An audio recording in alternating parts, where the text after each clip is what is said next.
Hello friends, I Narayan Roy welcome you all to my YouTube channel and online class. This channel provides you an opportunity of online learning. इस channel पर हम लोग विभिन्न जो political science से related subjects हैं जिन्हें आप अपने ग्रेजुएशन कोर्स के दौरान पढ़ते हैं उनका डिस्कशन करते हैं।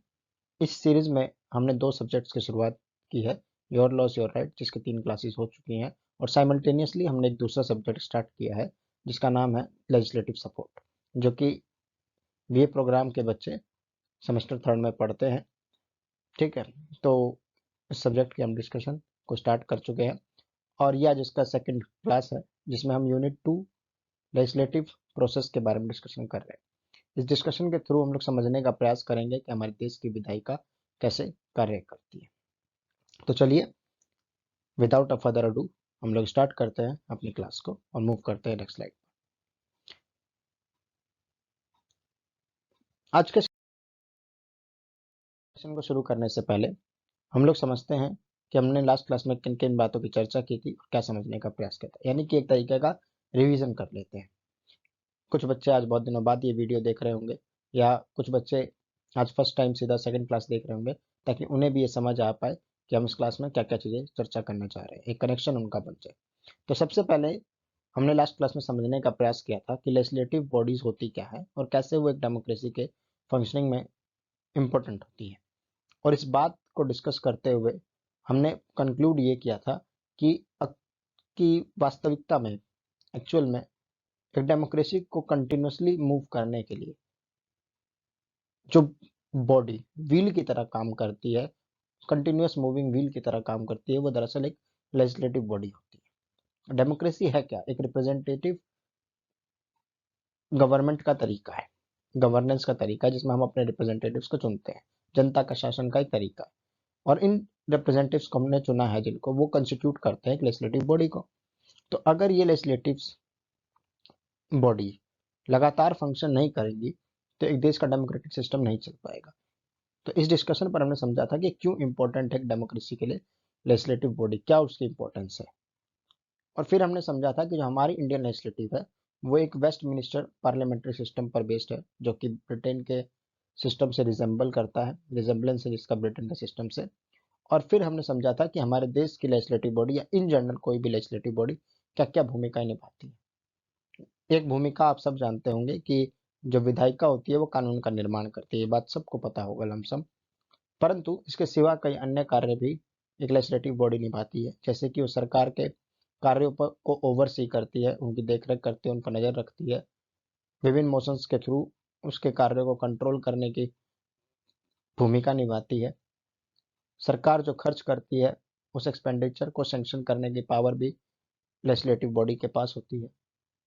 तो इस प्रकार से एक बहुत इंपॉर्टेंट भूमिका निभाती है एक लेजिस्लेटिव बॉडी किसी भी कंट्री के को सिस्टम को या गवर्नमेंट को स्मूथली फंक्शन कराने में।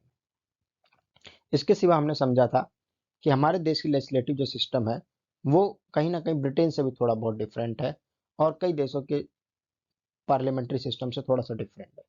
इसके लिए हमारे लेजिस्लेचर के स्ट्रक्चर को हमें फेडरलिज्म के संदर्भ में समझना होगा। और इस कनेक्शन को स्टैब्लिश करते हुए हमने डिस्कस किया था कि कैसे फेडरलिज्म की व्यवस्था हमारे देश के लेजिस्लेटिव सिस्टम को एक अनोखा रूप प्रदान करती है, जहां पर लेजिस्लेटिव की जो पावर्स हैं उसको 2 स्ट्रक्चर में डिवाइड किया गया है, सेंटर्स के बीच में, संघ के बीच में, यूनियन के बीच में, और दूसरी तरफ स्टेट के बीच में। ये बात हमने डिस्कस की थी। साथ ही हमने फेडरलिज्म के अर्थ को भी समझा था और हमने समझा था कि एक तरीके का कंपाउंड गवर्नेंस का सिस्टम होता है जिसमें एक से ज्यादा पावर के टीयर्स होते हैं, जैसे कि कॉमन सामान्यता आमतौर पर उसमें एक यूनियन गवर्नमेंट होती है और एक स्टेट गवर्नमेंट होती है। इस बात के सिवा हमने समझा था कि हमारे पार्लियामेंट का स्ट्रक्चर क्या है, क्या क्या चीजें पार्लियामेंट है, लोकसभा क्या होती है, राज्यसभा क्या होती है, प्रेसिडेंट कैसे पार्लियामेंट का हिस्सा है, ये बातें हमने समझी थी। हमने विभिन्न हमने ये समझा था कि हमारी पार्लियामेंट का नेचर बाइकैमरल है, बाइकैमरल वर्ड का क्या मीनिंग होता है ये समझा था हमने। साथ ही हमने लेजिस्लेचर, जो स्टेट के लेजिस्लेचर होते हैं, विभिन्न राज्यों में जो विधायिकाएं होती हैं, उनके पावर एंड उनके स्ट्रक्चर के बारे में भी समझा था कि वो कैसे कंस्ट्रक्ट होती हैं, कैसे कॉन्स्टिट्यूट होती है, कितने स्टेट्स में बाइकैमरल है या फिर यूनिकैमरल है, ये व्यवस्था हमने समझी थी। हमने समझा था कि कैसे इंडियन कॉन्स्टिट्यूशन स्वयं राज्यों को ये पावर देता है कि अगर उनको जरूरत पड़े तो वो अपनी यूनिकैमरल नेचर से बाइकैमरल और बाइकैमरल से यूनिकैमरल बन सकते हैं। इस चीज का प्रोसीजर हमने समझा था वोटिंग का, और इस बात को समझते समझते हमने डिस्कशन को लास्ट क्लास में विराम दिया था। आज उसी के बाद से हम लोग अपना डिस्कशन स्टार्ट करेंगे। तो चलिए आगे बढ़ते हैं। आज हम लोग जिस टॉपिक को पढ़ने और समझने के प्रयास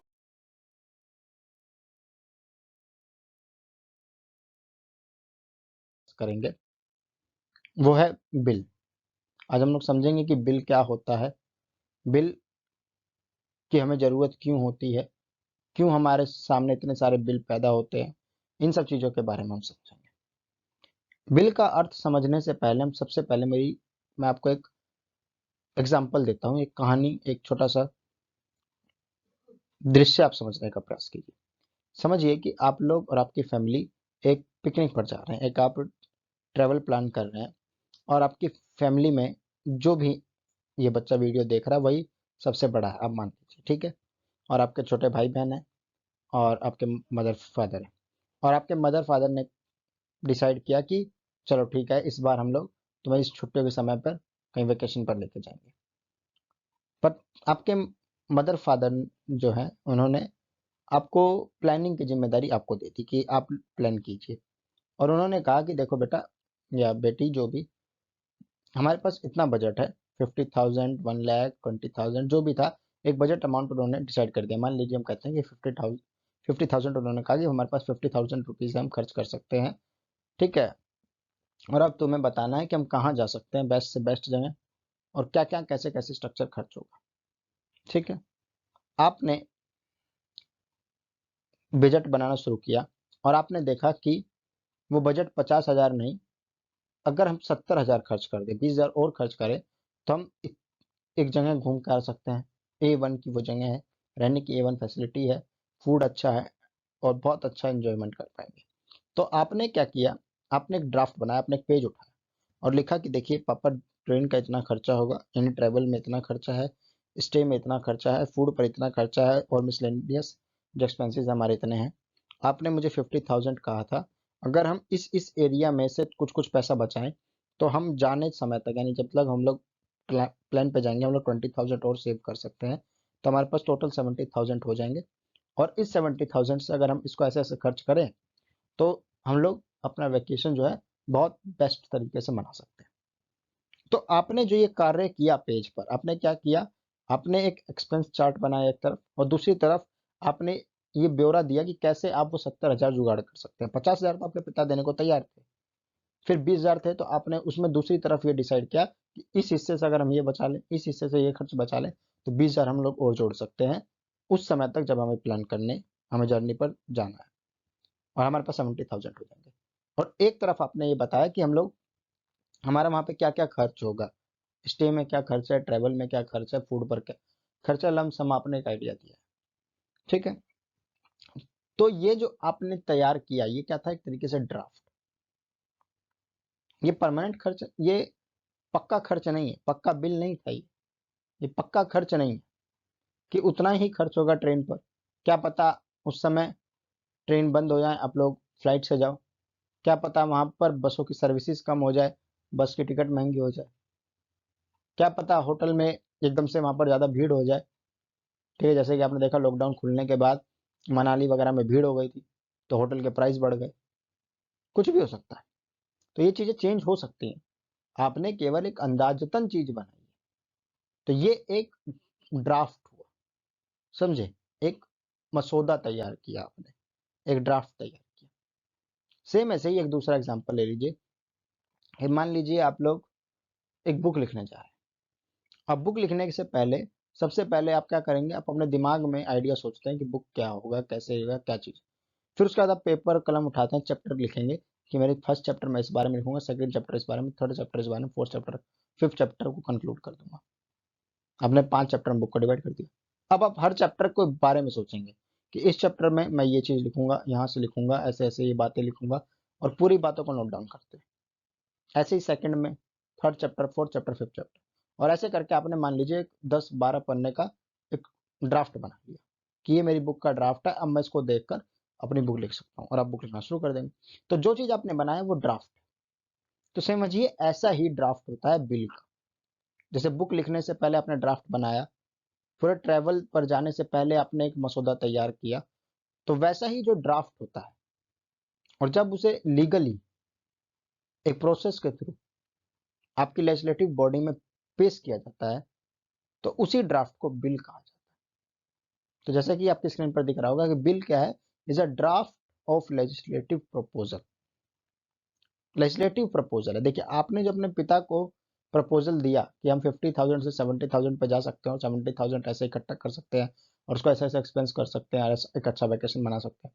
सेम ऐसे ही आपने अपने आप को एक ड्राफ्ट दिया कि मैं ऐसे ऐसे बुक लिख सकता हूँ, ये चैप्टर का कैटेगराइजेशन हो सकता है, चैप्टर्स के अंदर ये टॉपिक वाइज कैटेगराइजेशन हो सकता है, ये मेरा कंटेंट सोर्स हो सकता है।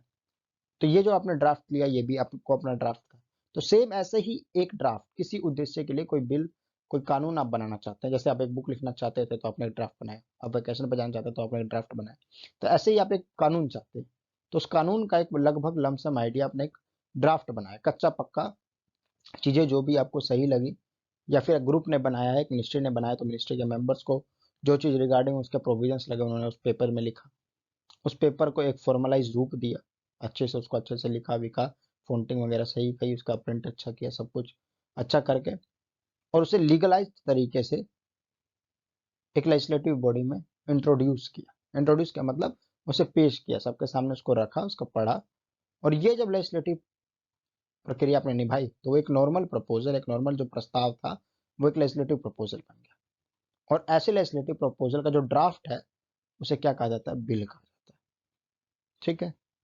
तो समझिए कि किसी मिनिस्ट्री को कोई कानून बनाना है, जैसे कि हमारे देश में, मैंने पिछली क्लास में भी बात कही थी कहीं, कि हमारे देश में पुलिस सुधार की बहुत समय से डिमांड है। तो मान लीजिए कल को कोई होम मिनिस्ट्री जो है हमारे देश की, कल को किसी और सरकार के अंतर्गत या इसी सरकार के अंतर्गत एक पुलिस रिफॉर्म की बात करती है, तो वो लोग सबसे पहले क्या करेंगे, एक ड्राफ्ट बनाएंगे कि हमें पुलिस व्यवस्था के किस किस हिस्से में बदलाव चाहिए, लिखा। फिर हर हिस्से के बारे में क्या क्या हिस्से में बदलाव, इस हिस्से में क्या बदलाव चाहिए, उसको लिखेंगे। जैसे आपने बुक के लिए पहले चैप्टर का कैटेगराइजेशन किया, और फिर हर चैप्टर के अंदर लिखा, तो ऐसे उन्होंने लिखा कि ओवरऑल हमें क्या क्या चीजें चाहिए, फिर हर हिस्से के अंदर में ये चीज बदलाव होनी चाहिए, ये चीज बदलाव होनी चाहिए, और इस बदलाव का एक पूरा तरीके से प्रोसेस बनाया कि हम इस आर्टिकल में ये बदलाव, इस धारा में ये बदलाव, इस विषय में ये बदलाव चाहते हैं, और पूरा एक तरीके से बिल बनाया, एक तरीके से पतली सी बुक लिख दी समझ लीजिए, और उसको ले जाकर संसद में पेश किया। तो वो जो ड्राफ्ट था वो बिल नहीं है, वो कानून नहीं है, उसमें बहुत सारे बदलाव होंगे डिस्कशन डिबेट के अनुसार। जब हम लोग पूरा प्रोसेस पढ़ेंगे तब देखेंगे कि बहुत लेंदी और एक लेबोरियस प्रोसेस होता है डिस्कशन और डिबेट का, एक्चुअल में बाय द कॉन्स्टिट्यूशन अगर हम कहें, बहुत लंबा डिस्कशन का, एक बहुत थका देने वाला, मतलब बहुत लंबा डिस्कशन का एक प्रोसेस है। तो उस पर डिस्कशन डिबेट के अनुसार चीजें चेंज होती हैं, पर एक लमसम आइडिया होता है। तो ऐसे मसौदे को हम कहते हैं बिल। जैसे कि अभी एक बिल जो है वो कमेटी को भेजा गया है, वो क्या है, मैरिज एज को बढ़ाने के जो बिल है वो है। तो उसको बिल को जब इंट्रोड्यूस किया गया लोकसभा में, तो सबसे पहले क्या किया, वो एक मसौदा है कि हम क्या क्या पुराने एग्जिस्टिंग बिल में बदलाव करना चाहते हैं, उम्र बदलना चाहते हैं, और कोई क्लॉज बदलना चाहते हैं, वो सब बातें उसमें लिखी होंगी कि अभी ये है, हम ये चाहते हैं, अभी ये है, ये चाहते हैं। ऐसे करके एक प्रपोजल बनाया गया, और इसी प्रपोजल को बिल कहा जाता है। क्लियर। तो सिंपल सी भाषा, बिल। बिल ये वो बिल नहीं है जो आप दुकान से लाते हैं, यहाँ पे बिल का मतलब ड्राफ्ट। ठीक है, तो ये चीज याद रखिएगा। ये बिल जो है कोई भी मेंबर पेश कर सकता है, कोई भी मेंबर आपके हाउस का, वो मिनिस्टर हो ये जरूरी नहीं, पर हाँ उसका सांसद होना जरूरी है। अगर वो लोकसभा से का मेंबर है तो लोकसभा में सांसद होना चाहिए, राज्यसभा का मेंबर है तो राज्यसभा का सदस्य होना चाहिए, उसका सांसद होना चाहिए वहां से। अगर वो एमएलए है, अगर वो विधायिका में बिल पास करना चाहता है स्टेट की, तो एमएलए होना जरूरी है। एक एमएलए पार्लियामेंट में जाकर, एक एमपी स्टेट के लेजिस्लेटिव में आकर बिल पास या बिल प्रपोज नहीं कर सकता। पर हाँ कुछ एक्सेप्शंस होते हैं, जैसे कि मिनिस्टर, जो मिनिस्टर होते हैं वो अगर लोकसभा का कैंडिडेट है तो राज्यसभा में भी जाकर स्पीच दे सकता है, वहाँ की अटेंड कर सकता है, वहाँ पे अपना बिल रख सकता है। ये मिनिस्टर को पावर होती है, पर हर मेंबर को नहीं होगी। पर आमतौर पर यही होता है कि आप जिस हाउस के मेंबर हैं आप उसी हाउस में अपना बिल रखते हैं और प्रेजेंट करते हैं, और कोई भी कर सकता है। जैसे लोकसभा में मैंने बताया 543 मेंबर्स हैं, 543 में से कोई भी। राज्यसभा में 250 है, 250 में से कोई भी, वो मिनिस्टर है नहीं है, सरकार का हिस्सा है नहीं है, विपक्ष से है, सरकार से है, निर्दलीय है, कोई इस बात से फर्क नहीं पड़ता। अगर वो मेंबर ऑफ पार्लियामेंट है, लोकसभा का सदस्य है, राज्यसभा का सदस्य है, तो वो अपना बिल पेश कर सकता है, अपनी बात को, अपने ड्राफ्ट को रख सकता है। तो कोई भी मेंबर इसको इनिशिएट कर सकता है, परंतु दोनों ही कंडीशन में एक प्रोसीजर होगा जिसको फॉलो करना होगा। अगर मिनिस्टर करता है तो भी एक प्रोसीजर है, मिनिस्टर के सिवा कोई अनदर मेंबर करता है तो भी एक प्रोसीजर है, सरकार का मेंबर करता है तो भी प्रोसीजर है, विपक्ष पार्टी का मेंबर करता है तो भी प्रोसीजर है। तो आपको उस प्रोसीजर को फॉलो करना पड़ेगा। एक बिल की हमें क्यों जरूरत पड़ी, दूसरा सवाल हमारे आगे है कि क्यों चाहिए हमें बिल। बार बार ये बिल हर साल एक बारी बना के क्यों नहीं फारिग कर देते हम चीजें। तो ऐसा इसलिए नहीं कर सकते क्योंकि हम लोगों में भविष्य देखने की ताकत नहीं है, हम भविष्य की हर संभावना को देख और प्रिडिक्ट नहीं कर सकते।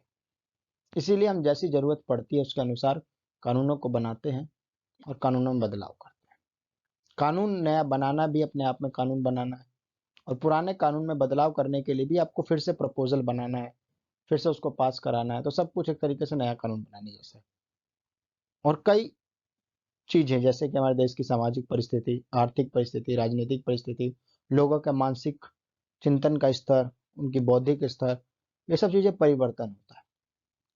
आज से एक शताब्दी पहले तक सती प्रथा बहुत सही चीज थी, आज नहीं है। आज दहेज प्रथा बहुत से हिस्सों में आज भी प्रचलित है, कल को नहीं होगी। तो ये हमारे देश के जो नागरिक हैं उनके बौद्धिक विकास का स्तर है, समय के साथ बदलता है, आर्थिक स्थिति बदलती है, राजनीति का तरीका बदलता है, सोच समझ बदलती है, जरूरत बदलती है। तो इन सब बदलावों के कारण हमारी जो लेजिस्लेटिव प्रक्रिया है उसमें भी रोज नए नए बिल आते रहते हैं। इन जरूरतों के कारण, अगर हमारी जरूरत नहीं होती, हम भविष्य देख सकते हैं, हम सब कुछ पहले से प्रिडिक्ट करते हैं, तो हम एक ही बार बिल बना लेते हैं, बार बार बनाने की जरूरत ही नहीं पड़ती।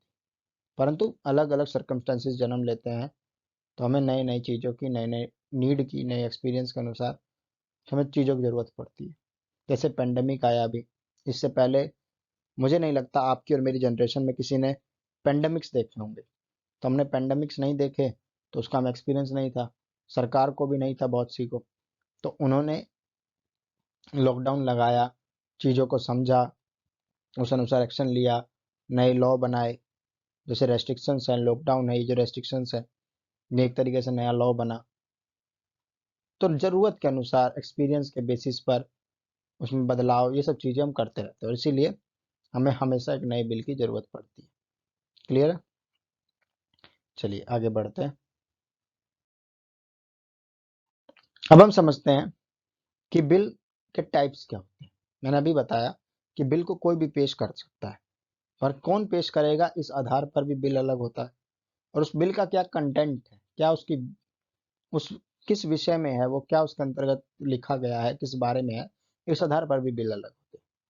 तो सबसे पहले हम समझते हैं कि बिल को अगर कोई प्रेजेंट करता है तो कौन वो प्रेजेंट करने वाला है, इस आधार पर बिल में क्या अंतर है। तो अगर बिल को कोई मिनिस्टर प्रेजेंट करता है, मिनिस्टर कौन होता है? जो मिनिस्टर मिनिस्ट्री के हेड होते हैं, ठीक है, जैसे कि होम मिनिस्ट्री उसके हेड, जो आपके फाइनेंस मिनिस्ट्री है उसके हेड फाइनेंस मिनिस्टर। तो जो पूरी एक मिनिस्ट्री, एक पूरा विभाग होता है, डिपार्टमेंट होता है एक तरीके से, उसका जो हेड होता है, कौन सा हेड? जो रिप्रेजेंटेटिव हेड होता है, जो इलेक्टिव हेड होता है, ठीक है। एक तो परमानेंट हेड होता है, जिससे जो कि आपका सेक्रेटरी होता है, ठीक है, वो मंत्री के साथ में बैठ के काम करता है। पर मंत्री कौन है? ये आपका एक लेजिस्लेटिव हेड है, जिसे आपने चुना, लेजिस्लेटिव में भेजा, लेजिस्लेटिव के में से किसी एक को उठाकर प्राइम मिनिस्टर ने अपनी काउंसिल ऑफ मिनिस्टर बनाई, कुछ लोगों को उठाकर, और बाकी सब लोग मंत्री कहलाए, और प्राइम मिनिस्टर उन मिनिस्टर्स के प्राइम कहलाए, इसलिए उनका नाम प्राइम मिनिस्टर। तो आपने क्या किया? आपने वोट दिया, अपने एमएलए चुने, या फिर आपने वोट दिया, अपने एमपी चुने। इन एमएलएज ने अपना एक नेता चुना जिसे सीएम कहते हैं, ऐसे ही एमपी ने, लोकसभा के एमपी ने अपना एक नेता चुना, उसे हम पीएम कहते हैं। पीएम ने अपने रोज दैनिक कार्य के लिए, जिसे हम सरकार कहते हैं, जो रोजाना काम करती है, उस कार्य को करने के लिए कुछ लोगों को चुना और उनको स्टेट के इंपॉर्टेंट डिपार्टमेंट्स जैसे home affairs, foreign affairs, finance affairs, ये सब चीजें का एक एक डिपार्टमेंट सौंप दिया, या 2 लोगों को एक डिपार्टमेंट सौंप दिया, ऐसे करके डिपार्टमेंट्स की जिम्मेदारी सौंपी कि आप इस कार्य को देखेंगे, आप इस कार्य को देखेंगे, इस कार्य को। तो ये सब बने मिनिस्टर्स, और इनका जो हेड हुआ है प्राइम मिनिस्टर। और ये प्राइम मिनिस्टर और उनके मिनिस्टर मिलकर बनाते हैं काउंसिल ऑफ मिनिस्टर, जो कि आमतौर पर सरकार कही जाती है, जिसे हम दैनिक भाषा में सरकार कहते हैं। तो अगर इस काउंसिल ऑफ मिनिस्टर में से कोई मिनिस्टर, जैसे फाइनेंस मिनिस्टर बजट पेश करते हैं, होम मिनिस्टर्स ने हमारे अभी आर्टिकल 370 को जो रिपेल करना था उसके लिए जो बिल रखा, तो हमारे होम मिनिस्टर ने किया था। तो ऐसे जब मिनिस्टर कोई बिल पेश करता है, इंट्रोड्यूस करता है, तो उसे गवर्नमेंट बिल कहा जाता है, सरकारी विधेयक कहा जाता है। पर अगर मिनिस्टर के सिवा, तो मिनिस्टर तो कुछ होते हैं चुनिंदा, 70-80 लोग मिनिस्टर बनते हैं, पर मेंबर तो लोकसभा में 543 है, राज्यसभा में 250 है, तो टोटल एमपी तो 700 प्लस है। पर मिनिस्टर कितने हैं? 15%, 10%। तो अब जो लोग अदर देन मिनिस्टर हैं, चाहे वो विपक्ष का हिस्सा हो, चाहे सरकार का हिस्सा हो, सरकार का हिस्सा से आशय है कि भले ही वह उस ग्रुप का हिस्सा हो जिसने सरकार फॉर्म करी, जैसे कि अभी वर्तमान में बीजेपी एनडीए गवर्नमेंट है, तो भले ही वो एमपी बीजेपी से हो, चाहे वो बीजेपी कांग्रेस से हो, चाहे किसी और पार्टी से हो, चाहे वो विपक्ष का हिस्सा हो, चाहे निर्दलीय हो, कोई भी अगर बिल इंट्रोड्यूस करता है तो उसे कहा जाएगा प्राइवेट मेंबर बिल। तो सिंपल भाषा में आप समझिए कि अगर मिनिस्टर द्वारा इंट्रोड्यूस किया गया है तो गवर्नमेंट बिल, मिनिस्टर के सिवा कोई और सांसद इंट्रोड्यूस कर रहा है तो वो है प्राइवेट मेंबर बिल।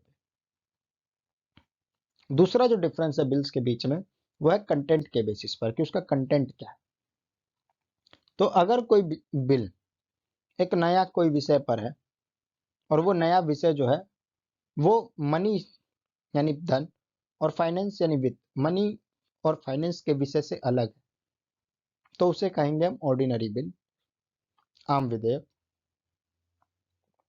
अगर कोई ऐसा बिल है, एक ऐसा विधेयक है जो कि संविधान में कोई बदलाव चाहता है, संविधान के किसी प्रोविजन में किसी पार्ट में बदलाव चाहता है, तो उसे कहेंगे संविधान संशोधन बिल, क्योंकि संविधान में संशोधन चाहता है वो विधेयक, इसलिए संविधान संशोधन bill, constitution amendment bill.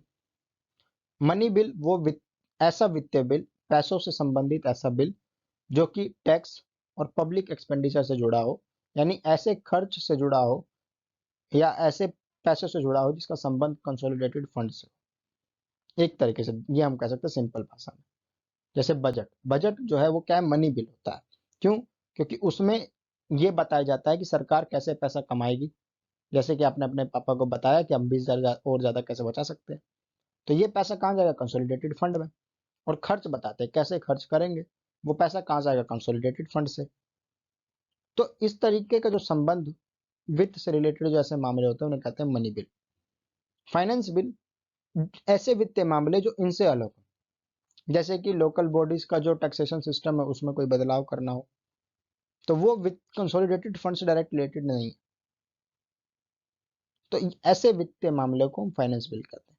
Detail में इस डिफरेंस को हम लोग बाद में समझेंगे जब हम लोग बजट की चर्चा करेंगे। क्लियर है? पर अभी के लिए आप ध्यान रखिए कि कंटेंट के बेसिस पर बिलों को 4 हिस्सों में बांटा जाता है: आम विधेयक, ओरिजिनल ओरिजिनल बिल, अमेंडमेंट विधेयक जो कि विधेयक संशोधन चाहता हो, अगर वो कॉन्स्टिट्यूशन अमेंडमेंट बिल है तो कॉन्स्टिट्यूशन में, कोई अदर अमेंडमेंट है तो किसी कानून में अमेंडमेंट, कोई लीगल लॉ में अमेंडमेंट चाहता होगा। मनी बिल जो ऐसा बिल, ऐसा फाइनेंशियल मैटर से रिलेटेड है जो कि टैक्सेशन एक्सपेंडिचर से रिलेटेड है, जो कि कंसोलिडेटेड फंड से संबंध रखते हैं। और फाइनेंस बिल अदर देन ऐसे मैटर जो फाइनेंस बिल, मनी बिल के कैटेगरी में आते हैं। तो मनी बिल के सिवा के कैटेगरी में आने वाले विषयों को छोड़कर जो अन्य वित्तीय विषय बचते हैं उन्हें हम फाइनेंस बिल कहते हैं। मनी बिल और फाइनेंस बिल के बीच के डिफरेंस को हम क्लियरली समझेंगे जब हम लोग बजट की चर्चा करेंगे, जो कि इसी सब्जेक्ट का 4th यूनिट है। ठीक है? इस अभी हम समझते हैं गवर्नमेंट बिल और प्राइवेट बिल के बीच क्या अंतर होता है।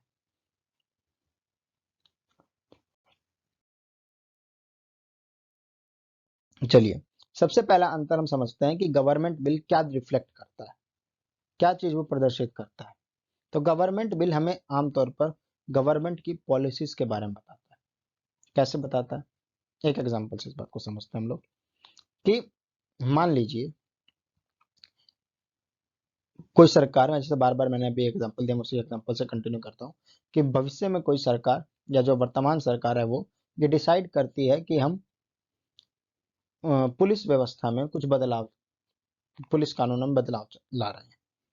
ठीक है, अब उस बदलाव लाने के लिए कोई भी सरकार जो भी है वो एक विधेयक लाएगी, एक बिल लाएगी, और वो बिल अगर मिनिस्टर लाते हैं तो आपको ये समझ आ जाएगा कि ये सरकार इस विषय के नीति में, निर्माण में फिर समर्थन करती है ना।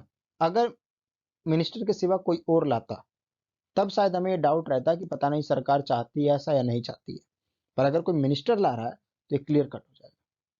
फॉर एग्जाम्पल, जब जम्मू कश्मीर को जो आज तक एक 370 आर्टिकल के तहत स्पेशल स्टेटस जो प्राप्त था, उस स्टेटस को हटाकर जम्मू कश्मीर को अभी बाकी राज्यों के साथ सामान्य जो व्यवस्था थी उसके साथ जो मिलाने का प्रयास, एक सक्सेसफुल प्रयास हमारे देश की सरकार द्वारा किया गया। उस बिल को किसने पेश किया था? गृह मंत्री साहब ने। तो गृह मंत्री ने जब उसे पेश किया हमारे, तो ये हमें क्लियर कट पूरे देश की जनता को संदेश गया कि जो वर्तमान सरकार है वो अपनी इस पॉलिसी को लेकर क्लियर है कि हम इस आर्टिकल को रिपेल करेंगे। तो यह चीज क्लियर कट आइडिया देता है। सेम ऐसे ही बजट, बजट भी एक तरीके का विधेयक है। वो विधेयक जब आता है तो वो क्या आइडिया देता है कि सरकार किस बार की पॉलिसी क्या रहेगी, सरकार किस एरिया में ज्यादा खर्च करेगी, किस लोगों पर ज्यादा टैक्स बढ़ाएगी। तो सरकार की जो नीतियां होती हैं उनके बारे में आपको एक रिफ्लेक्ट करता है, एक अंदेशा दे देता है, आपको बता देता है। दूसरी तरफ एक प्राइवेट मेंबर जो बिल है वो मेजरली या तो अपोजिशन द्वारा लाया जाता है, तो वो अपोजिशन के आइडियाज को रिफ्लेक्ट करता है, उनके विचार को, उनके स्टैंड को, उनके पॉइंट ऑफ व्यू को हमें बताता है कि वो क्या चाहते हैं। या फिर अगर एक मेंबर ने, किसी और मेंबर ने जो अपोजिशन का हिस्सा भी नहीं है, उसने किया है तो वो उसके ओपिनियन को बताता है। और नहीं तो तीसरी संभावना यह हो सकती है कि उस मेंबर को नीड ऑफ द आवर, यानी उस समय की कोई विशेष जरूरत महसूस हुई हो कि ये विषय हमारे अभी वर्तमान समय की बहुत बहुत जरूरत की चीज है, इस पर ना सरकार ध्यान दे रही है ना अपोजिशन ध्यान दे रही है, और इसीलिए मैं ये बिल लेकर आया हूं ताकि हमारी संसद इस विषय पर ध्यान दे सके, हमारा जो हाउस है, हमारा जो सदन है, इस विषय पर ध्यान दे सके। तो भले ही वो राज्य का एमएलए हो, वो हमारे केंद्र सरकार का एमपी हो, कोई भी, उसको अगर महसूस होती है कि कोई ऐसा विषय है जिसको सरकार अनदेखा कर रही है, विपक्ष अनदेखा कर रहा है, तो वो नीड ऑफ द आवर के उस विषय के संदर्भ में भी बिल ला सकता है। तो बिल रिफ्लेक्ट करता है कि क्या चीज को, आइडियाज हमें बताता है कि क्या चीज से संबंध है। अगर मिनिस्टर ने किया है तो गवर्नमेंट की पॉलिसी के बारे में, और अगर किसी प्राइवेट मेंबर ने किया है तो अपोजिशन के स्टैंड ऑफ के पॉइंट ऑफ व्यू को, के उन अपोजिशन के स्टैंड को बताता है। या फिर हमें बताता है कि नीड ऑफ द आवर क्या है, ये बता सकता है अगर कोई व्यक्ति इस आधार पर बिल लाया है, या उस व्यक्ति के व्यूज को समझाता है कि वो क्या सोचता है, क्या समझता है, कैसी सोच का व्यक्ति। ये सब चीजें हमें क्लियरिफाई करने में मदद करता है। दूसरी जो अंतर है गवर्नमेंट बिल और प्राइवेट मेंबर बिल में, ड्राफ्टिंग। कौन बनाता है इस बिल को? तो अगर गवर्नमेंट बिल है तो उसकी जो रिस्पॉन्सिबिलिटी है ड्राफ्ट करने की, वो हमारे देश के जो ministry of law and justice है उसके जो लेजिस्लेटिव डिपार्टमेंट है उसकी होती है,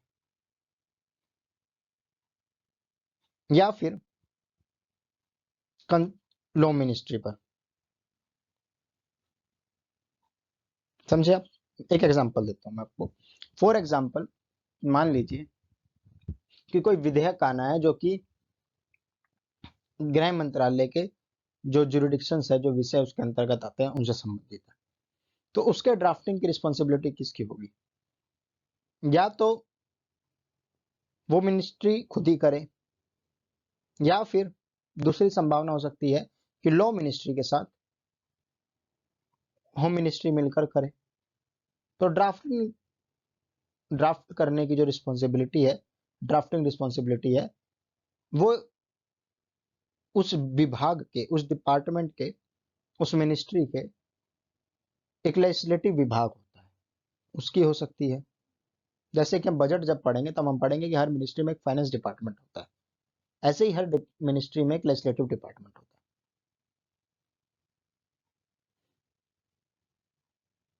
तो या तो वो बनाएगी, जैसे कि होम मिनिस्ट्री से संबंधित था, तो होम मिनिस्ट्री के जो लेजिस्लेटिव डिपार्टमेंट था उसने with help of law ministry draft को बना लिया, या फिर ministry of law and justice का लेजिस्लेटिव विभाग बनाता है।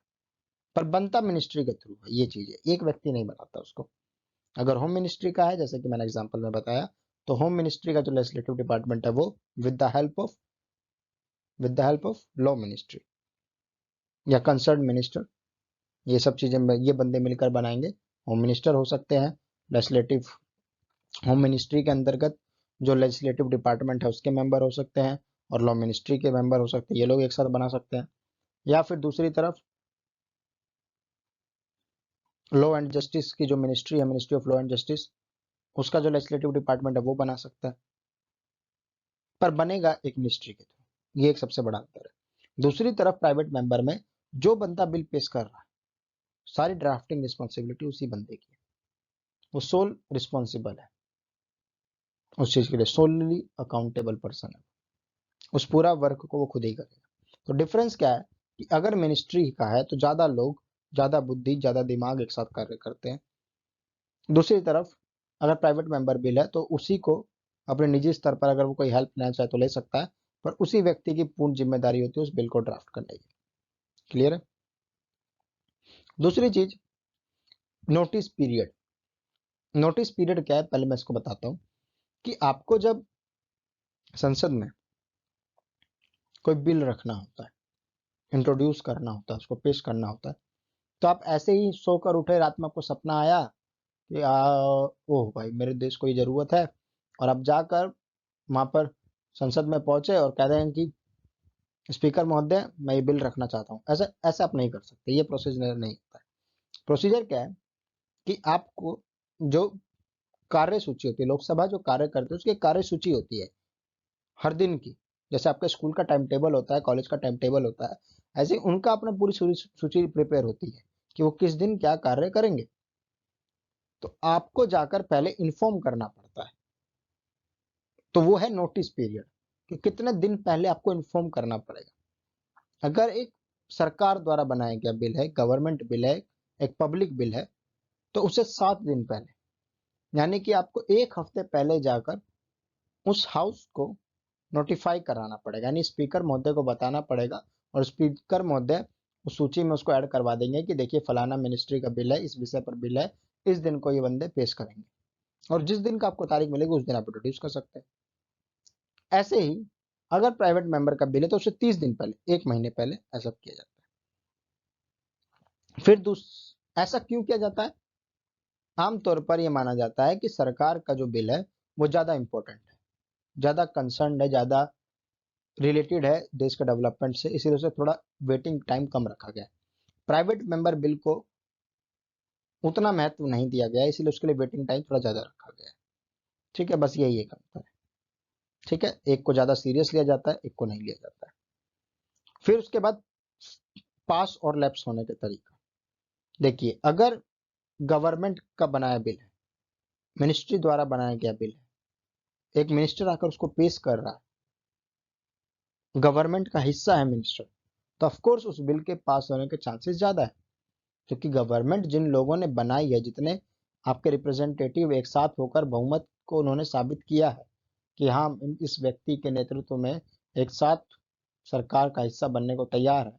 जैसे कि अभी बीजेपी की सरकार है, बीजेपी एक पार्टी है, पॉलिटिकल पार्टी है, तो बीजेपी की पार्टी के तहत जितने एमपी हैं वहां पर लोकसभा में, वो सारे के सारे एक तरफ है, एक आइडियोलॉजी का सपोर्ट करते हैं, और वो उन्हीं में से एक व्यक्ति मंत्री है, और वो मंत्री जब अगर आकर बिल पेश करेगा तो सारे के सारे बाकी लोग उसको समर्थन करेंगे। इसीलिए आमतौर पर जो सरकारी बिल होता है, जो गवर्नमेंट बिल होता है, वो पास हो जाता है, उसके लैप्स होने के चांस बहुत कम होते हैं। पर प्राइवेट मेंबर बिल के चांस फेल होने के ज्यादा होते हैं। अक्सर वो लैप्स करता है या उसे विड्रॉ कर लिया जाता है। उस मेंबर द्वारा या तो अपना बिल वापस ले लिया जाता है कि नहीं महोदय मैं नहीं पेश करना चाहता हूँ, या फिर वो लैप्स कर जाता है, उसे समर्थन मिलता ही नहीं है, उसे मेजोरिटी नहीं मिलती है, उसे वोटिंग नहीं मिलती है, वो फेल हो जाता है। तो इन दो में से उसके साथ एक केस होता है। सबसे इंपॉर्टेंट पॉइंट है last, effect on government. Government पर इसका क्या प्रभाव पड़ेगा, सरकार पर क्या प्रभाव पड़ता है। तो मैंने लिखा है कि जब गवर्नमेंट बिल फेल हो जाता है, लैप्स कर जाता है, तो गवर्नमेंट भी गिर जाती है, सरकार गिर जाती है।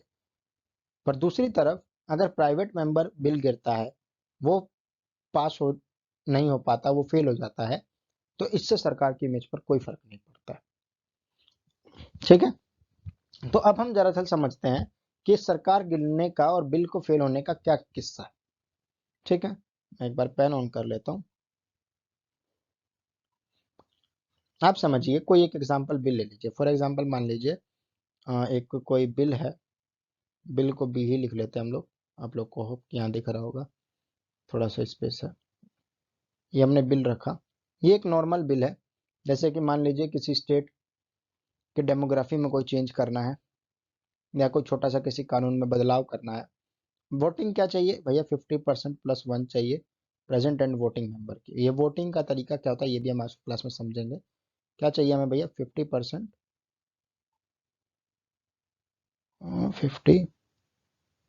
50%+1 चाहिए।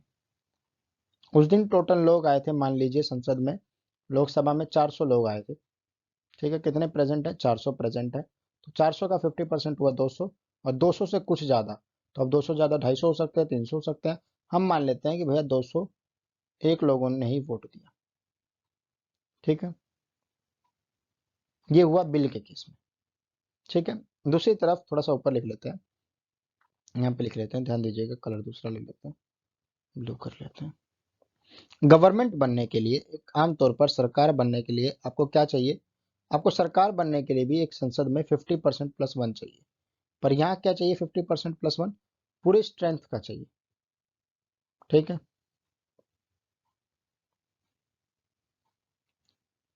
ठीक है, 50%+1 प्रेजेंट एंड वोटिंग मेंबर का नहीं, पूरे स्ट्रेंथ का। तो हमारी लोकसभा की स्ट्रेंथ कितनी है, 545। 50% लगभग जाता है 273, यानी क्योंकि दो नॉमिनेट होते थे ना पहले, अभी नहीं होते, तो अभी पूरा का पूरा वैसा हो गया है। तो हम मान लेते हैं 273 चाहिए। ठीक है, 50%+1 है ना, कुछ गलती हो तो देख लीजिएगा। पर 50%, वन टू, यानी सरकार बनाने के लिए इतने लोग मिनिमम आपका समर्थन करने चाहिए। अब एक पार्टी ने सरकार बनाई है, फॉर एग्जाम्पल पार्टी का नाम मान लीजिए एबीसी, एक नाम की कोई पार्टी है, उसने सरकार बनाई है। किसने सरकार बनाई है, एबीसी नाम की एक पार्टी है।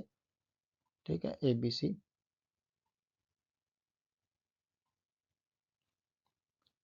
और उसने सरकार बना ली है, और पार्टी को वोट मिले हैं 273, यानी 273 उसके कैंडिडेट, या 273 से ज्यादा भी हो सकते हैं, वो कैंडिडेट जीतकर वहां बैठ गए। मान लीजिए 280 कैंडिडेट बैठ गए हैं, तो सरकार तो बन गई आराम से।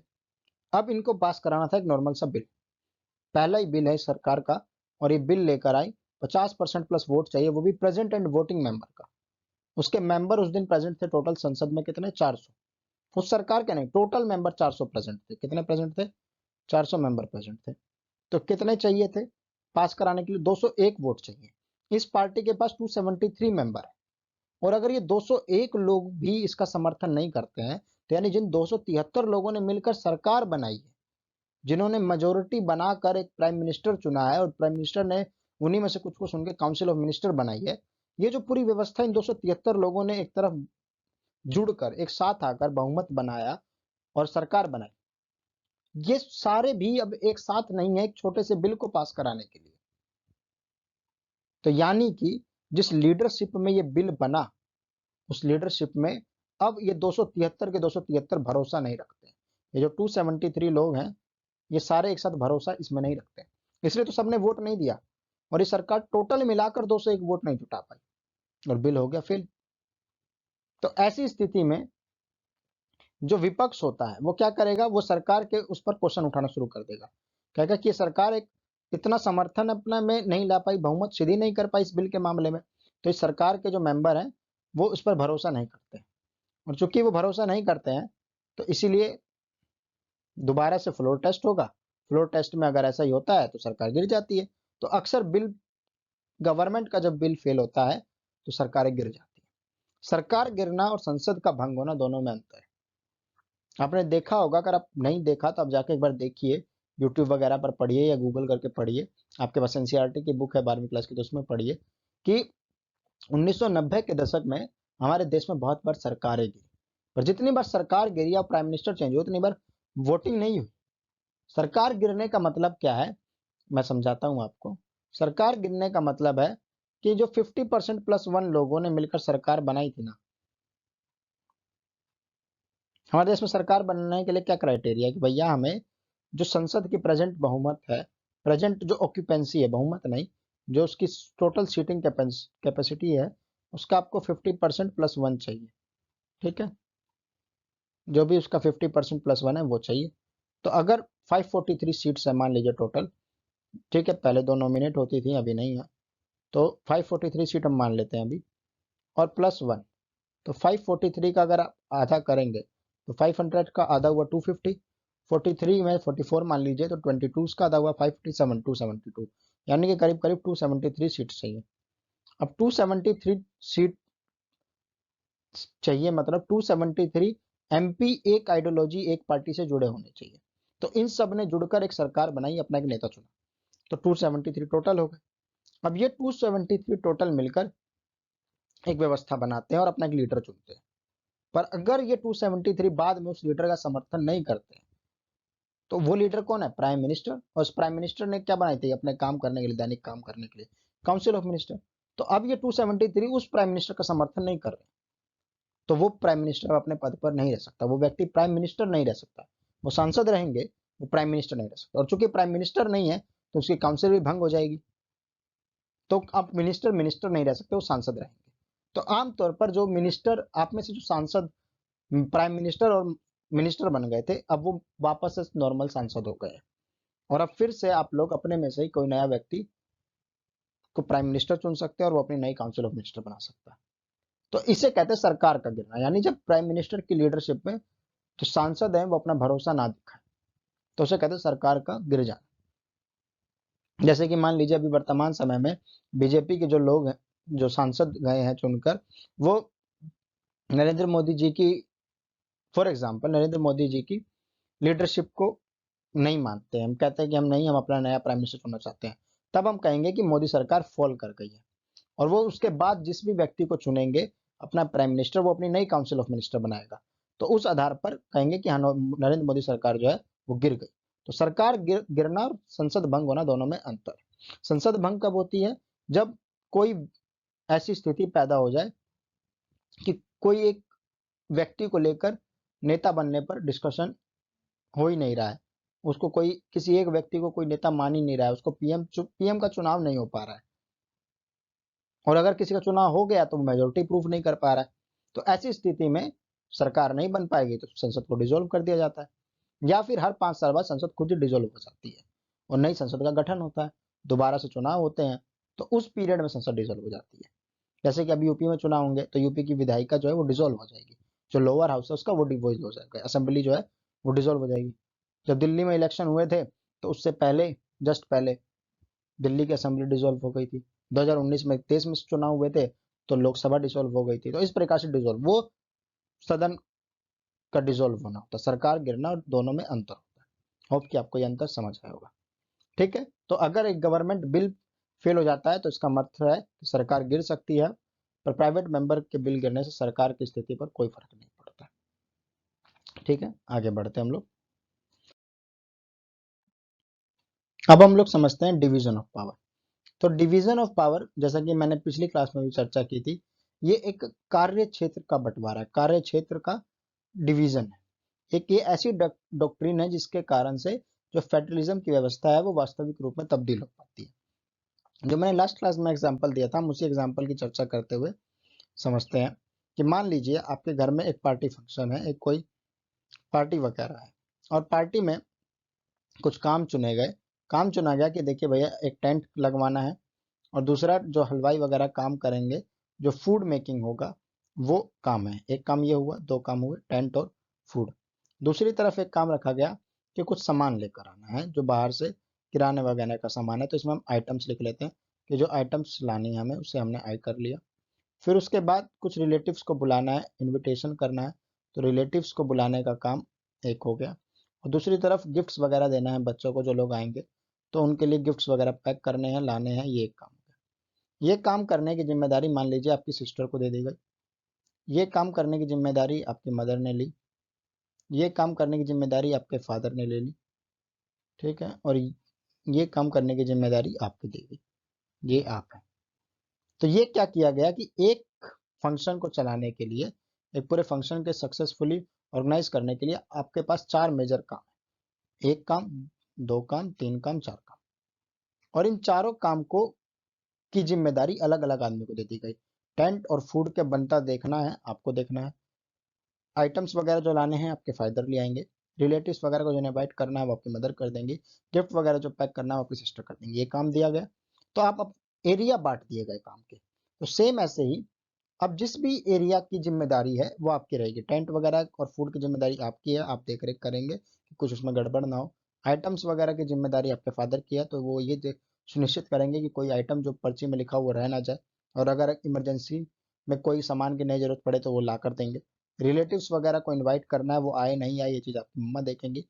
गिफ्ट्स वगैरह अच्छे से पैक करने की जिम्मेदारी आपकी बहन की है। तो ऐसे ही जिम्मेदारी का एरिया सुनिश्चित कर दिया गया एक्सपर्टीज के अनुसार। आप इस काम में अच्छे हैं, दूसरों को देखने में, बैठ के सुपरवाइज करने में, इसलिए आपको ये दे दिया गया। आपकी बहन गिफ्ट अच्छा पैक करती है, इसलिए गिफ्ट पैक करने का काम उसको दे दिया गया।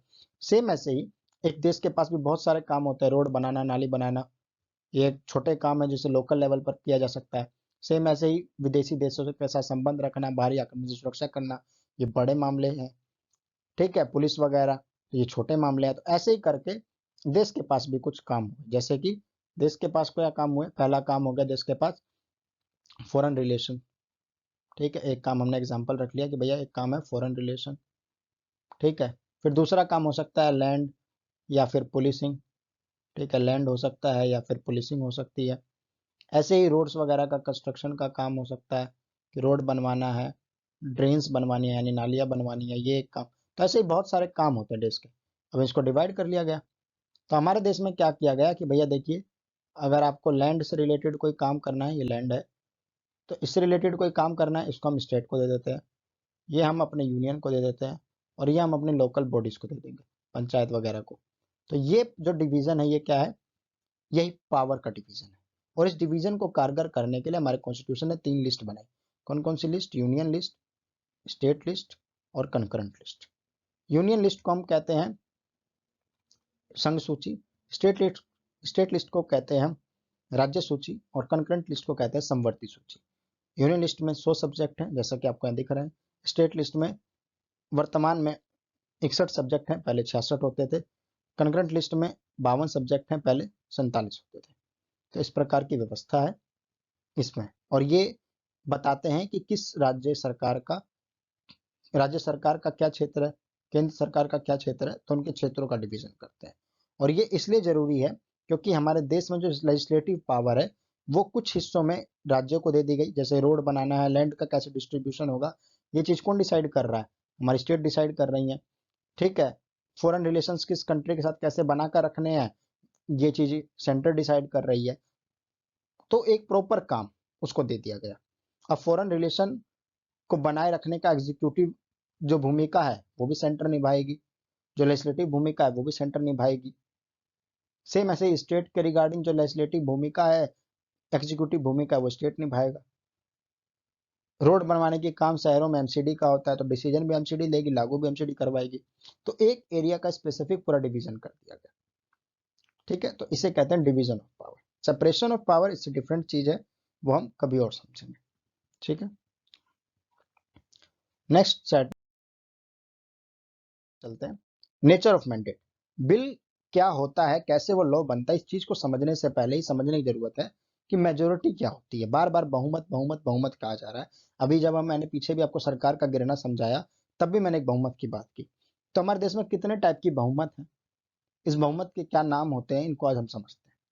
सबसे सिंपल जो बात है वह है सिंपल मेजोरिटी। ठीक है, एक आम बहुमत जिसे कहा जाता है सिंपल मेजोरिटी। ठीक है, सिंपल मेजोरिटी का क्या है, यहाँ पे आपके आगे लिखा हुआ है 50%, मोर देन 50%। मोर देन 50% यानी कि 50% से ज्यादा। अब कितना ज्यादा, एक ज्यादा, कम से कम एक ज्यादा, बाकी कितना भी ज्यादा हो सकता है। अब 50% किसका, सिर्फ 50% कहने से तो नहीं होगा ना भैया। देखिए, एक तरफ एक रुपया है, मान लीजिए आपके पास 50 रुपए है, और एक तरफ आपके पास 500 रुपए। ठीक है, अब 50 रुपीज का 50% कितना होगा, 25 रुपए। इसका 50% कितना है, 25 रुपए। और इसका 50% कितना, 250 रुपए। कितना अंतर, 10 गुने का अंतर। तो सिर्फ 50% से कहने से नहीं बात बनेगी ना, ये भी क्लियरिफाई होना चाहिए कि किसका 50%। तो इस चीज को भी क्लियरिफाई किया गया है कि सिर्फ 50% नहीं, किस चीज का 50%। और इस आधार पर वोटिंग के तरीके तय किए गए कि एक तो कितना चाहिए और कितने में से चाहिए। ठीक है, तो सबसे पहले हम समझते हैं सिंपल मेजोरिटी। सिंपल मेजोरिटी को हम समझते हैं। सिंपल मेजोरिटी कम, सीधा सीधा आज से सिंपल मेजोरिटी का मतलब क्या हुआ कि भैया हमें 50% +1 चाहिए। यहां भी आपको सिंपल मेजोरिटी देखिए, आपको समझ आ जाना चाहिए कि 50% +1 चाहिए। किसका चाहिए ये 50% वन, तो ये 50% वन चाहिए किसका, प्रेजेंट एंड वोटिंग मेंबर। किसका, जो प्रेजेंट है और जो वोट कर रहे हैं। प्रेजेंट भी होने चाहिए, प्लस छोटा सा बनाते, जगह कम है, वो वोट भी करने चाहिए। इसको हम एक एग्जांपल से समझते हैं। मान हमारे संसद में, लोकसभा में, हम लोकसभा का केस ले लेते हैं। लोकसभा में आप सभी को पता है कि हमारे पास मान 543 मेंबर्स हैं। कितने मेंबर हैं, 543। थोड़ा समझने का प्रयास कीजिएगा आप लोग।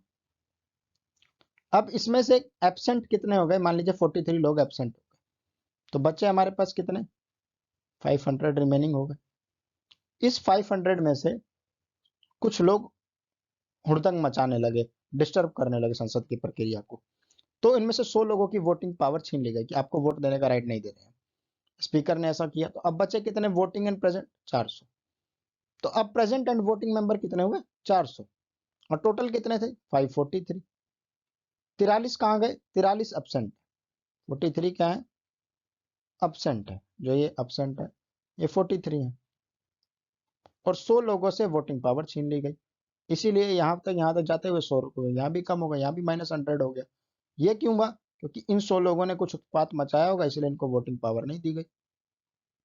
तो ये 100 लोगों की वोटिंग पावर चली गई, और इसलिए हमारे पास वोटिंग एंड जो बचे, प्रेजेंट एंड वोटिंग, वो बचे 400।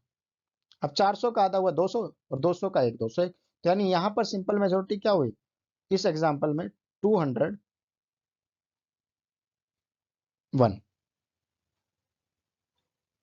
एक सेकंड, इसको साफ से लिख लेता हूँ डिलीट करके। तो इस केस में हमारे पास जो सिंपल मेजोरिटी हुई वो हुई 201। तो सिंपल मेजोरिटी क्या हुई, 201। याद रखिएगा इन सब बातों को कि हमारे पास, हमने जब इस एग्जाम्पल में डिसाइड किया, यही एग्जाम्पल हम आगे भी लेंगे, तो हमारे पास सिंपल मेजोरिटी हुई 201। ठीक, तो ये हुआ एक नंबर सिंपल मेजोरिटी का। सिंपल मेजोरिटी भी टू टाइप की होती है। कई ऐसे बिल होते हैं जिन्हें एक हाउस से पास हो जाने पर ही काम चल जाता है, दूसरा हाउस पास करे, सहमति दे या ना दे, इससे कोई फर्क नहीं पड़ता है। जैसे मनी बिल, बजट। तो बजट में अगर राज्यसभा अपनी सहमति ना भी दे तो भी वो बिल लैप्स नहीं करता है। तो वो बजट हुआ एक प्रकार का सिंपल मेजोरिटी, ये हो गई जैसे कि मैंने मनी बिल के केस में बताया। दूसरा होता है जहां पर दोनों से सहमति चाहिए होती है, 50%+1 से, एक सिंपल मेजोरिटी से। 50%+1 किसका, वोटिंग और प्रेजेंट मेंबर का, जो वोट करने वाले हैं और जो प्रेजेंट है, वोटिंग और प्रेजेंट मेंबर का। ठीक है, तो इसमें आपको अपर हाउस यानी राज्यसभा और लोअर हाउस यानी लोकसभा दोनों से पास कराना होगा, तब जाके ये आपके पास बिल पास हो पाएगा, दोनों सदनों से। ऐसा कब चाहिए होता है, जब हमें कोई मोशन पास कराना हो, जैसे कि adjournment motion, no confidence motion. No confidence motion जब लाया जाता है, जैसे कि जब मान लीजिए कोई सरकार बजट पास नहीं करा पाई, बिल पास नहीं करा पाई, तो ओपोजिशन को लगा कि सरकार के जो मंत्री हैं या सरकार के जो सांसद हैं वो उसको समर्थन नहीं कर रहे, तो वो नो कॉन्फिडेंस मोशन लाएंगे। अगर ये पास हो जाएगा तो सरकार गिर जाएगी। तो नो कॉन्फिडेंस मोशन है। फाइनेंशियल इमरजेंसी लागू करने के लिए किसी राज्य में प्रेसिडेंट रूल लागू करने के लिए यानी स्टेट इमरजेंसी, स्पीकर और डेप्यूटी स्पीकर ऑफ लोकसभा को चुनने के लिए, इन सब प्रोसीजर के लिए हमें एक सिंपल मेजोरिटी चाहिए होता है। अब लोकसभा का आपको स्पीकर चुनना है, तो इसमें हमें राज्यसभा के लिए वोटिंग की जरूरत नहीं है, तो वो भी इस वाले सिंपल मेजोरिटी में आ जाएगा। आपको फाइनेंशियल इमरजेंसी लगानी, प्रेसिडेंट रूल लगाना है, ये दोनों से पास होना चाहिए, तो इस वाली में आ जाएगा। तो दोनों तरीके की सिंपल मेजोरिटी होती है। क्लियर है? होप कि आपको ये चीजें समझ आई होंगी। अब हम लोग नेक्स्ट पे चलते हैं।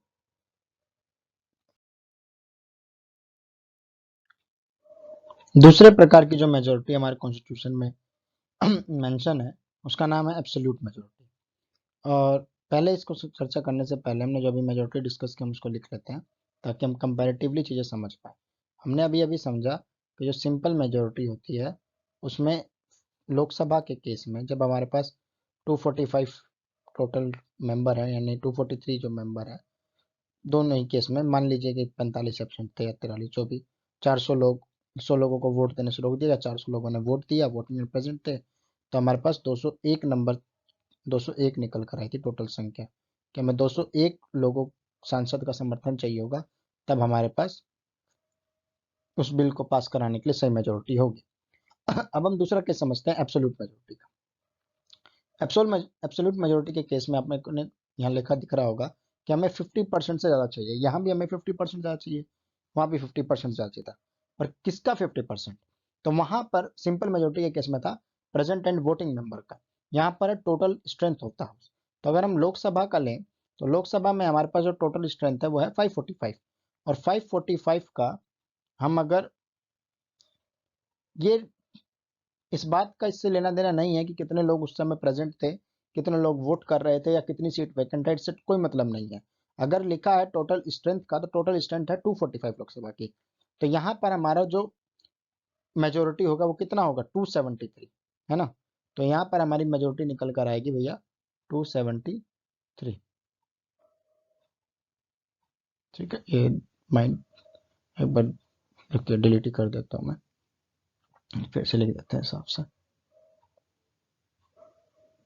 तो हमारे पास जो मेजोरिटी निकल कर आएगी वो आएगी 273,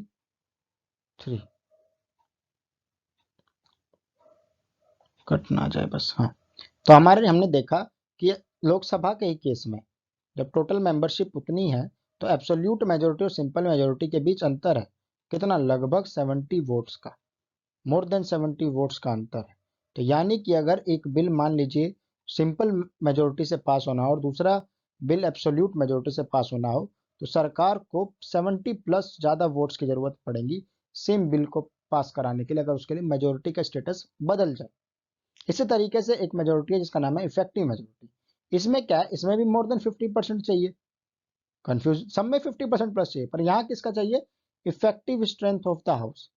अब टोटल स्ट्रेंथ और इफेक्टिव स्ट्रेंथ में क्या है कि अगर आप टोटल स्ट्रेंथ में से माइनस कर दे क्या, वैकेंट सीट, जो वैकेंट सीट है VACANT,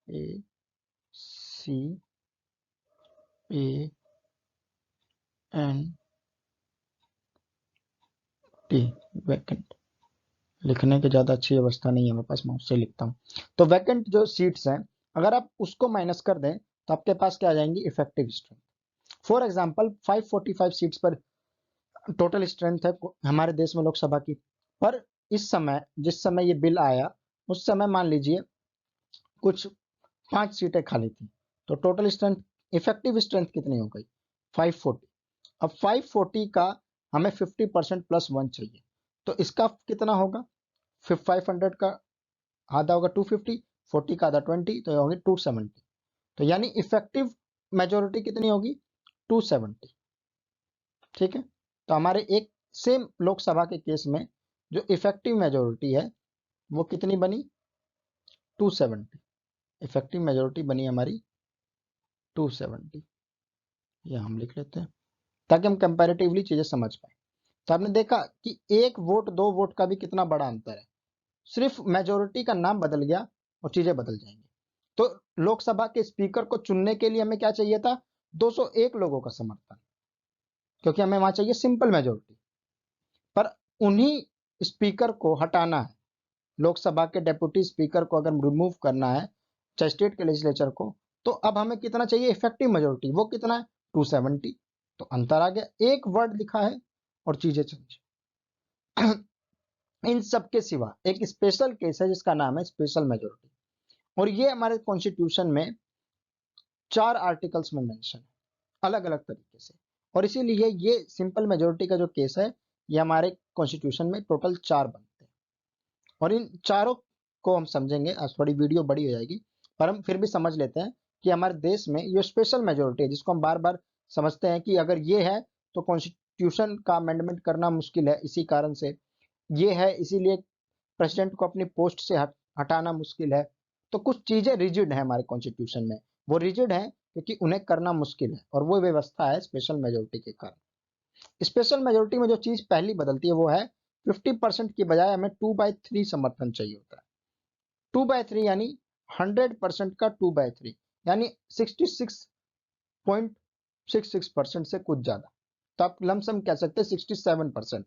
तो यानी ये करीब करीब अप्रोक्सीमेटली 70% के बराबर होता है, सॉरी 70% नहीं, 67% के बराबर। ये लमसम बिल्कुल तो नहीं पर लमसम 67% के बराबर होता है।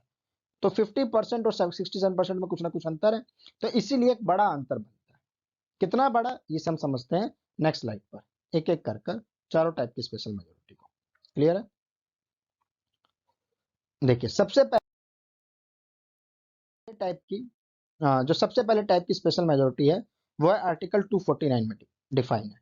इसमें क्या गया है कि 2/3 of present and voting member. हम अपने पुराने एग्जांपल पर ही चलते हैं। फॉर एग्जांपल लोकसभा है, अब लोकसभा में कोई ऐसा 2/3 प्रेजेंट एंड वोटिंग से कराना है, तो हमने देखा था कि उस समय प्रेजेंट एंड वोटिंग कितने थे हमारे एग्जाम्पल में, 400 थे, क्योंकि 40 43 45 लोग तो एब्सेंट थे, तो 500 लोग आए थे और 500 में से 100 को वोट अधिकार नहीं था, तो 400 बचे थे प्रेजेंट एंड वोटिंग। और इसका 50% प्लस 1 यानी कि जो इसकी सिंपल मेजोरिटी थी वो बनी थी हमारी 201। ठीक है, 201 बनी थी, पर यहाँ ये 2/3 के केस में कितनी बनेगी, ये बन जाएगी ज्यादा, 400 मान लीजिए लोग हैं, और इसका 2/3 यानी कि इसको मल्टीप्लाई करेंगे हम 2/3 से,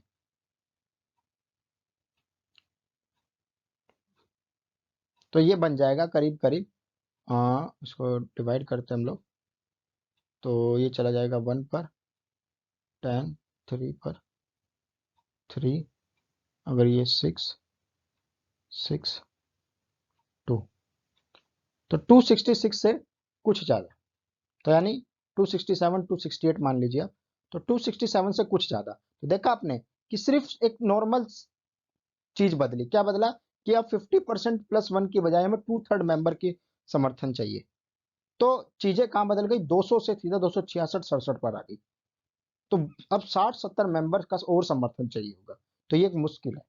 तो ऐसा चीजें हमें कब चाहिए होंगी, मैंने इसका एक एग्जांपल लिखा है कि हमें राज्यसभा में जब किसी स्टेट लिस्ट के सब्जेक्ट के लिए कानून बनाने के लिए संसद को शक्ति देती है, तो हमें ऐसा सिस्टम पास करना पड़ता है। तो वहां पर अगर हम राज्यसभा के केस में देखें तो 250 मेंबर है, तो सिंपल मेजोरिटी क्या हुई, जितने मेंबर प्रेजेंट हुए, मान लीजिए 250 में से 20 प्रेजेंट नहीं है, 30 को वोटिंग राइट नहीं है, तो टोटल मेंबर बचे राज्यसभा के केस में कितने बचे, ब्लू ले लेते हैं, राज्यसभा का भी एक एग्जांपल समझ ही लेते हैं, अब देरी हो गई है तो थोड़ा सा और समझ लेते हैं। तो राज्यसभा में टोटल मेंबर है 250, हमने मान लिया कि 20 लोग एबसेंट थे, 30 को वोटिंग राइट नहीं दिए गए, तो प्रेजेंट एंड वोटिंग मेंबर कितने बचे, 200। अब 200 में से आपको सिंपल मेजोरिटी क्या बनी, 101, सिंपल मेजोरिटी बनेगी 101, पर वहीं पर अगर 2/3 की मेजोरिटी हो जाए तो अब क्या बनेगा, 200 को, गलत नंबर चूज कर ले रहा हूं मैं, बार कोई नहीं, फिर भी लमसम निकाल लेंगे, हमें तो बस समझना है कि एक चीज बदलने से कितना बड़ा अंतर आ जाता है, 2/3। अब इससे हम डिवाइड करेंगे तो ये लगभग जाएगा हमारा 6 पर जाएगा ये, और 6 पर जाएगा ये, 60 60 120, 132 132 प्लस जाएगा जहां तक, तो 132 से प्लस 132, 133, 134 लोग चाहिए होंगे। तो राज्यसभा के केस में ही अगर राज्यसभा के डेप्यूटी चेयरमैन को हटाना है, डेप्यूटी चेयरमैन, चेयरमैन को नहीं, डेप्यूटी चेयरमैन को हटाना है, तो हमें उसके लिए सिंपल मेजोरिटी चाहिए। सिंपल मेजोरिटी यानी 101। 101 राज्यसभा के सांसद ने समर्थन किया तो डेप्यूटी चेयरमैन को उनके पोस्ट से हटा दिया जाएगा। पर अगर राज्यसभा को स्टेट लिस्ट के किसी विषय को सेंटर के लिए सौंपना है, यानी सेंटर को वो पावर देनी है कि वो स्टेट लिस्ट के विषय पर कोई कानून बना सके, तो ऐसा हो सकता है। कब हो सकता है? जब राज्यसभा इस संदर्भ में रेजोल्यूशन पास करे। प्रोसीजर क्या है कि आर्टिकल 249 के तहत आपको 2/3 मेंबरशिप का समर्थन चाहिए होगा। किसकी membership? Present and voting members की। तो जितने प्रेजेंट एंड वोटिंग मेंबर है उसका 2/3। तो राज्यसभा के केस में जो हमने एग्जांपल लिया उसमें 2/3 कितना हुआ? लगभग 132 से ज्यादा, 133 से ज्यादा मान लीजिए, 133 मान लीजिए इसको, 133 से ज्यादा। तो अंतर कितना पड़ गया? लगभग 32 मेंबर्स का। तो ये डिफरेंस है एक 50% +1 की वोटिंग में और 2/3 सेम मेंबरशिप होने पर। समझ आया होगा आप लोगों को? तो ये हुआ एक तरीके से। अब 32 लोग राज्यसभा में जुटाना मुश्किल है, बहुत मुश्किल है। ठीक है, इसी तरीके से अगर अगला हम समझते हैं आर्टिकल 368। आर्टिकल 368 हमारे देश में अमेंडमेंट से रिलेटेड व्यवस्था बताता है और यहां पर दो तरीके का सिस्टम है। पहली चीज है कि आपको 2/3 प्रेजेंट एंड वोटिंग मेंबर का सपोर्ट चाहिए, जो कि 50% ऑफ टोटल हाउस का स्ट्रेंथ से ज्यादा होना चाहिए। ठीक है, यहां पर इस कहने का मतलब ये है। और दूसरा प्रोविजन 368 के अंतर्गत है कि 2/3 प्रेजेंट एंड वोटिंग मेंबर होना चाहिए, जो कि 50% ऑफ टोटल स्ट्रेंथ हाउस से ज्यादा होना चाहिए। ओवर 50%, उससे ज्यादा होना चाहिए। प्लस 50% जो राज्य हैं, यानी जिन राज्यों में विधायिका हैं, उनकी राज्यों की विधायिका में से 50% से ज्यादा की मंजूरी चाहिए, वो भी सिंपल मेजोरिटी से। तो यानी राज्यों के केस में कौन सा फॉर्मूला चलेगा कि हर राज्य में से 50% राज्य 50% +1 की वोटिंग से पास कर दें। किसमें? प्रेजेंट एंड वोटिंग मेंबर में 50% +1 की मेजोरिटी से पास करें। किसका? प्रेजेंट एंड वोटिंग मेंबर्स का। क्या होने चाहिए? Present and voting members. ठीक है, तो ये हो गया सिंपल मेजोरिटी राज्यों के केस में। पर यही सेम बिल लोकसभा से 2/3 + 50% हाउस होना चाहिए। ये और इसमें क्या अंतर है हम इसको समझते हैं। देखिए, इसमें हमने समझा था, अभी अभी मैंने फालतू में मिटा दिया। और याद होगा आपको कि हमारे पास टोटल मेंबर थे 400 और 400 का हमने 2/3 निकाला था, है ना। और ये हमारा आया था करीब करीब, फिर से डिवाइड कर लेते हैं। 3 से डिवाइड करेंगे ये 1 पर, 33 266 आया था ना। तो हम 267 मान लेते हैं कि 267। तो इस केस में हमें 400 मेंबर होने पर 267 चाहिए।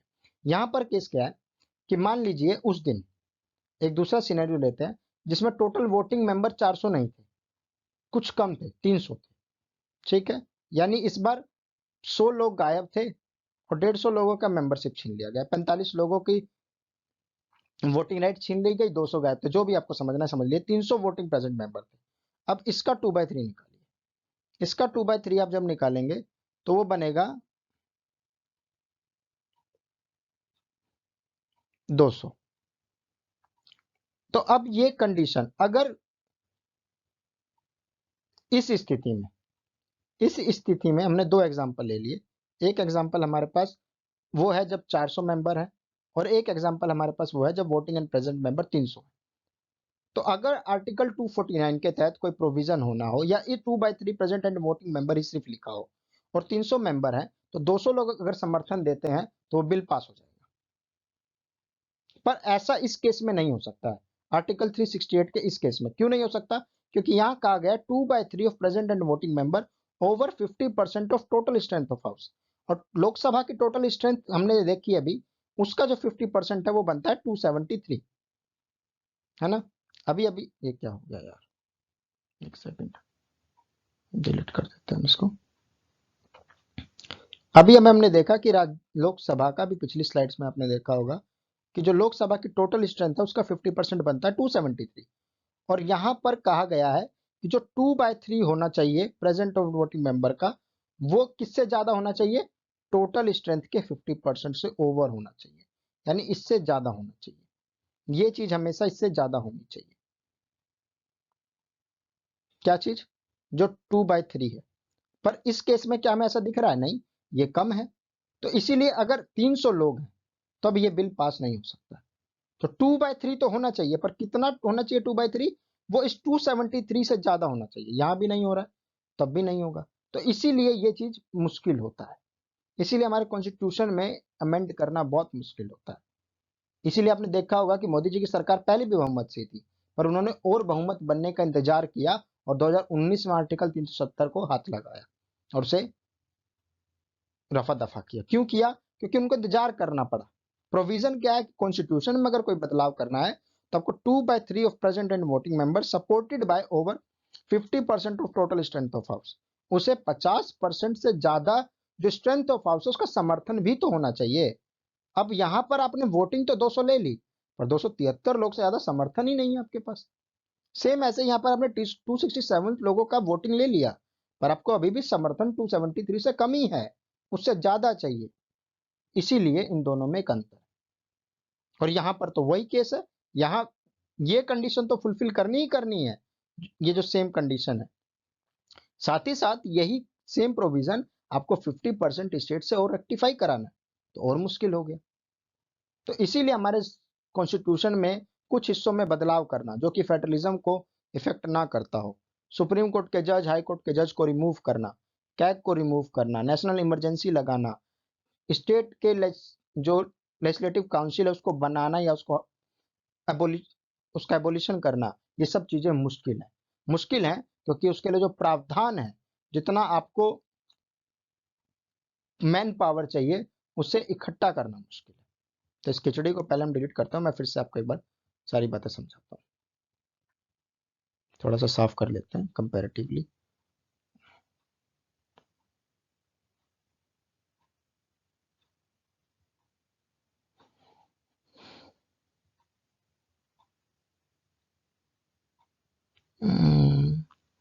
हो जा भाई, तू भी, ये ढीठ है, ये नहीं मानेगा, इसको छोड़ देते हैं फिर। एक आधे दाब नहीं अच्छे, बिल्कुल अच्छे नहीं, हमें नहीं चाहिए। तो हमने समझा कि सेम चीजों में अगर कुछ कुछ नियम बदल दिए जाएं, जैसे 2/3 प्रेजेंट एंड वोटिंग मेंबर की के साथ साथ 50% से ज्यादा मेंबर का सपोर्ट भी चाहिए हो, तो चीजें बदल जाती हैं। इस केस में हमने जब 400 का मेंबरशिप लिया तब हमारे पास 267 वोट थे। हमने 300 लिया तो हमारे पास 201 वोट थे। पर दोनों ही कंडीशन में 50% ऑफ टोटल स्ट्रेंथ हाउस जो कि 273 है, उससे हमेशा कम लोगों का सपोर्ट था। तो 400 लोगों का भी 2/3 हम पास नहीं करा सकते, हमें एक अच्छा खासा नंबर चाहिए होगा। समझे? इतना नंबर चाहिए होगा जो 273 के बाहर जाए। 273 लोग का एटलीस्ट सपोर्ट होना चाहिए 50%। और ऐसा किस केस में चाहिए? कोई नॉर्मल अमेंडमेंट जो फेडरलिज्म को इफेक्ट ना करता हो। अगर वो फेडरलिज्म को इफेक्ट करता है तो केस बदल जाएगा, नीचे आ जाएगा, जहां पर हमें 50% स्टेट से भी रेक्टिफाई कराना पड़ेगा उस चीज को।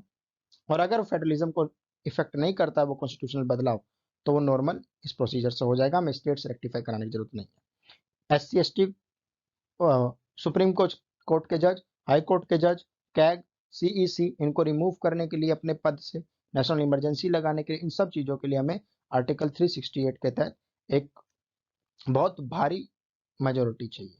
इसीलिए इसका नाम है स्पेशल मेजोरिटी, बहुत मुश्किल है लाना। और एक और है, वो है आर्टिकल 61 के तहत डिफाइन है, जहां पर हमारे देश के जो प्रेसिडेंट है उनका इम्पीचमेंट प्रोसीजर डिफाइन है। तो हमारे प्रेसिडेंट को इम्पीच करने के लिए 2/3 ऑफ टोटल स्ट्रेंथ चाहिए। यानी टोटल स्ट्रेंथ का मतलब क्या है कि फर्क नहीं पड़ता कितने प्रेजेंट है कितने वोटिंग है, इससे टोटल स्ट्रेंथ जो है, टोटल स्ट्रेंथ जैसे लोकसभा की 545 है और राज्यसभा की 250 है। तो अगर प्रेसिडेंट को हटाना है तो हमें दोनों से हाउस से बिल पास कराना है। तो लोकसभा से भी 245 का 2/3, इसे आप कैलकुलेट करें एक बार कितना आएगा, और 250 का भी 2/3, ये जितना भी आएगा उतने वोट हमें चाहिए होंगे दोनों ही हाउस में। तो यहाँ फर्क नहीं पड़ता कि आपके कितने प्रेजेंट और कितने वोटिंग है, जितना भी होगा वो एक बार हम कैलकुलेट भी कर लें तो हमारे हिसाब से जाएगा ये 1 बचा 2 24, ये जाएगा 8 है ना, ये जाएगा 8 और ये जाएगा फिर से 1, लमसम 1।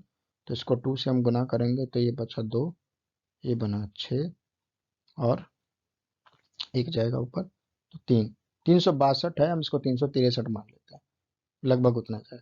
तो यानी लोकसभा में 363 लोगों का समर्थन, और यहाँ पर अगर हम डिवाइड करेंगे इसको 3 से तो 8 पर 24 बचा 10, 3 83, ये बचा 6 और 16।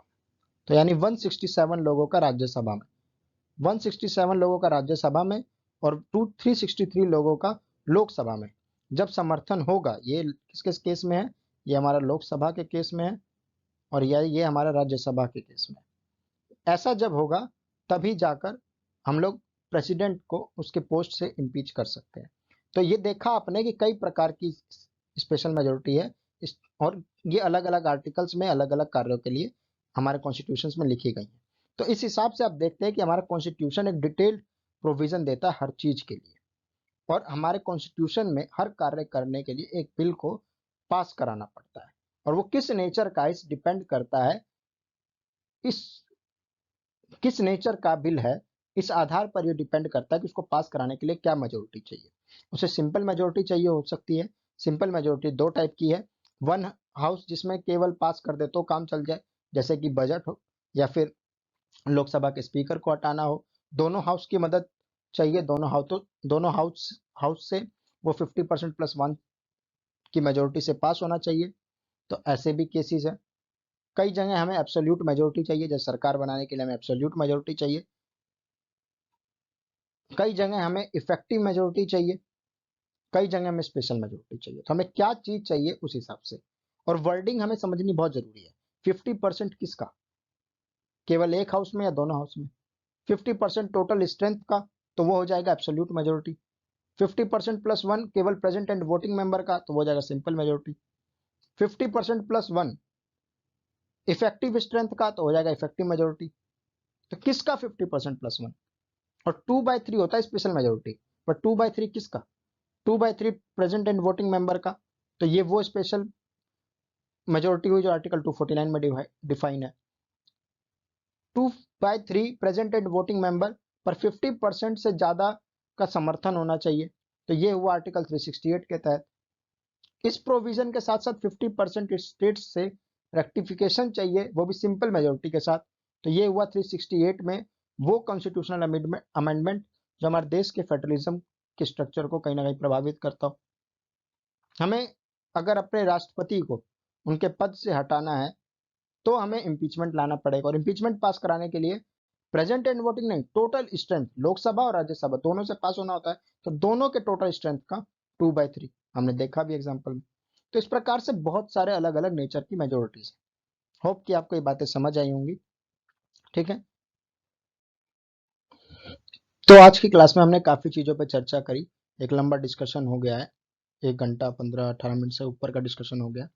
आज की क्लास में हमने समझा कि एक बिल क्या होता है, डिफरेंट टाइप्स के बिल होते हैं, private member bill, government bill, इनके बीच क्या डिफरेंस होता है, कैसे गवर्नमेंट बिल का फेल होना, लैप्स करा सक उसका लैप्स होना गवर्नमेंट पर खतरा मंडराने लगता है, गवर्नमेंट गिर सकती है।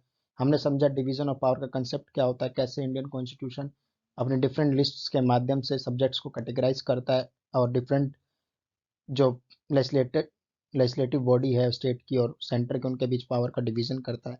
और साथ ही हमने एक बहुत इंपॉर्टेंट कंसेप्ट हमारे कॉन्स्टिट्यूशन का, मेजोरिटी कितने टाइप की होती है, simple majority, absolute majority, effective majority, special majority. Special majority के 4 टाइप होते हैं, कहाँ कहाँ यूज होती है, इनके बीच के डिफरेंस को मैंने आपको विभिन्न एग्जांपल्स देकर नंबर का खेल समझाया है।